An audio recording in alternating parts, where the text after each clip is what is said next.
This is a video in clinical medicine from the New England Journal of Medicine.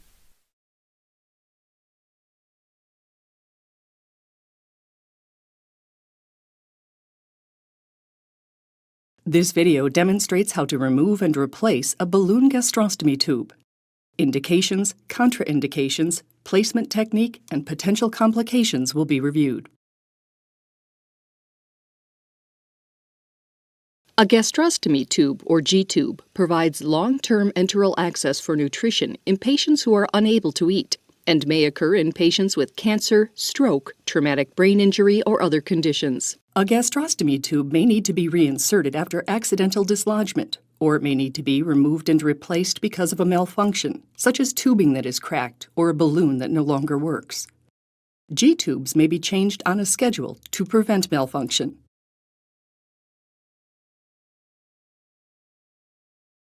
Contraindications to gastrostomy tube exchange include the lack of proper equipment, the absence of continued need for a G-tube, or placement of the tube within the previous 6 weeks. A gastrostomy tube is inserted through the skin into the stomach. It has an internal component, such as a balloon, to prevent it from falling out of the stomach. There are different types of tubes. Some gastrostomy tubes are fitted with a deformable plastic mushroom. This type of tube is placed by means of the percutaneous endoscopic gastrostomy technique, also known as the PEG procedure. This video demonstrates the replacement of a gastrostomy tube that has a water-filled balloon at the tip. Replacement of other types of G-tubes may require different techniques not demonstrated here. The balloon tip tube has a valve port, which is used to insert water into the balloon. The standard PEG tube that is fitted with a mushroom tip does not have such a port. The patient's enteral nutrition does not need to be restricted or discontinued before the tube is changed.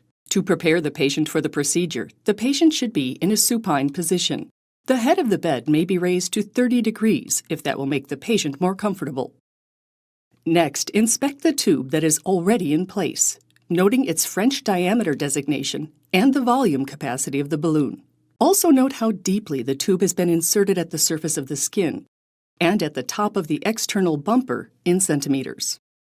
Sometimes all the markings may be worn off the G-tube.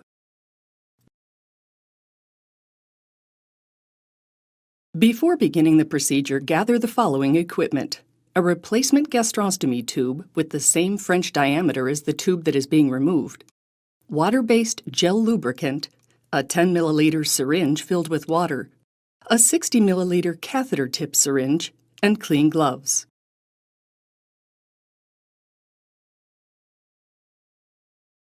Before using the new tube, test the balloon. First, note the amount of water needed to fill it. Fill the balloon with its maximum volume of water and look for any sign of leakage. If there is no leakage, remove all the water from the balloon. Lubricate the tip of the new gastrostomy tube. Ensure that the external bumper is able to move down the tube. During storage, the bumper often becomes stuck to the tube. Moving the bumper at this point will be much easier than moving it after you have inserted the tube through the gastrostomy site. With an empty syringe, aspirate the water from the balloon port of the existing tube. Make sure that all the water has been removed by re-aspirating if necessary. Have a gauze pad ready to absorb any drainage, and then remove the tube.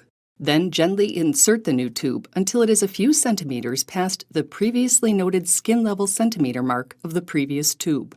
This is to ensure that the balloon will be inflated when it is in the stomach, not in the gastrocutaneous tract. Now with the balloon tip well into the stomach, inflate the balloon with water. The patient should not feel pain as you fill the balloon. The presence of pain should alert you that the tube may have entered a false passage rather than the stomach. Gently pull up on the tube until you feel slight resistance from the inflated balloon against the inner gastric wall.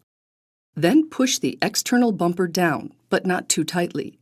It should be easy to spin the tube, and there should be a gap of about 2 to 3 millimeters between the skin and the bumper. If the outer flange is too tight, it may cause necrosis of the gastric mucosa. The centimeter marker at the top of the external bumper should be set to the same measure at which the old tube was set, assuming that the previous tube was not set too tight and the balloon was fully inflated. Confirm intragastric placement by aspirating gastric contents. This indicates that the tube is ready for use. If you place the new tube without difficulty but are unable to aspirate gastric contents, then connect the new tube to a drainage bag and allow drainage to occur through gravitational flow. If the gastric contents appear in the bag within 20 minutes, intragastric placement can be considered confirmed. If no gastric contents appear in the bag within 20 minutes, fluoroscopy should be performed with water-soluble contrast at an oblique angle to confirm intragastric placement. The most serious complication of gastrostomy tube exchange is the placement of the tip of the tube in a false passage within the subcutaneous tissue, or in an intraperitoneal location rather than in the stomach. The administration of nutrition through a tube that is not in the stomach can be fatal. A supine abdominal film taken after the administration of contrast material into a G-tube, as shown here, is not reliable for confirming intragastric placement. This radiograph gives the impression of correct placement. But an oblique view of the same patient, obtained with the use of fluoroscopy, reveals that the contrast material is actually flowing into the stomach through a subcutaneous tract. This tube is not in the proper position. This radiograph shows the tube after it was repositioned in the stomach with the use of a guide wire and fluoroscopy. It is important for providers to be comfortable with gastrostomy tube exchange. Understanding the procedure and its potential hazards should help to minimize the risk of complications.